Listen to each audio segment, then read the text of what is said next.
start with one of those basic questions that Tucker Carlson whined into his camera. What are the rules? It's something that continues to confuse people despite all those shitty training videos showing examples of a dangerous office culture.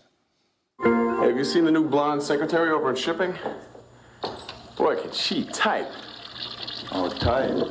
Hell, you haven't seen anything until you've seen her file, man. Listen, if you boys are impressed with her typing and filing, wait until she takes your dictation.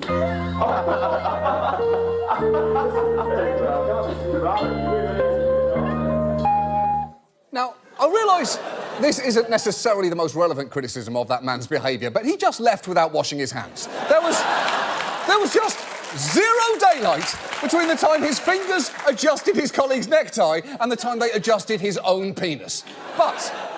But the question, what is sexual harassment, actually does have an answer. Because while companies may have their own policies, from a legal standpoint, sexual harassment is considered a form of employment discrimination, just like discrimination on the basis of race or age. It becomes unlawful when it is severe or pervasive enough that it creates a hostile environment, or when it includes a quid pro quo, meaning employees have to endure the harassment or risk losing their job. So that is what constitutes sexual harassment under the law. It's not a single shitty joke or a botched compliment. It's going out of your way to make someone else's workday a psychosexual nightmare. But, of course, behaviour doesn't have to be illegal to be inappropriate. Anytime that you're making someone else uncomfortable, that's going to be a problem. And some of this involves judgment and consideration. So, is a hug okay? Well, in certain situations, maybe. I would argue if it's from behind, never. And incidentally, is a hug okay is Britain's top-selling sex ed book, and the answer is simply no.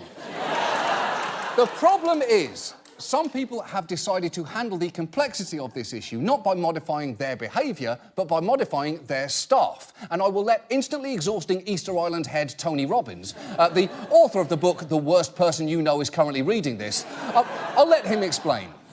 Tonight, Tony Robbins taking heat after these comments. I'm not knocking the Me Too movement. I'm knocking victimhood. Robbins saying some men in Hollywood now afraid to hire women. Because I just with someone the other day, very famous man, very powerful man, who's saying how stressed he is because he interviewed 3 people that day.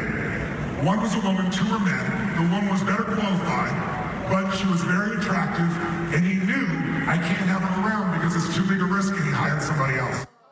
What are you talking about, Tony? You do get that that's not a story about a problem with the Me Too movement, right? That's a story about a man who shouldn't be allowed to have employees at all. You probably think Jeffrey Dahmer was just the victim of dangerous men and boys who walked around all day being too edible.